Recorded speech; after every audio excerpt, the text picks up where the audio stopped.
Israel के सामने इस वक्त सबसे बड़ी मुसीबत मुंह खोले खड़ी है।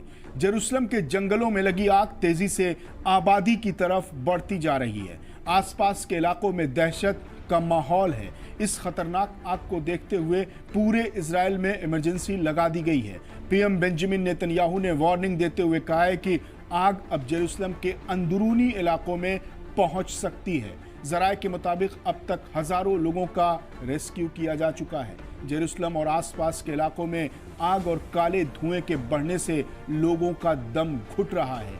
आग को बुझाने के लिए फायर फाइटर्स जद्दोजहद कर रहे हैं। दर्जनों फाइटर प्लेन्स और हेलीकॉप्टर्स आग पर काबू पाने की कोशिश कर रहे हैं, लेकिन आग जेरूसलम से तल अवीव की तरफ तेजी से बढ़ती जा रही है। जेरूसलम की पहाड़ियों में लगी आग इजराइल में अब तक की सबसे बड़ी आग हो सकती है।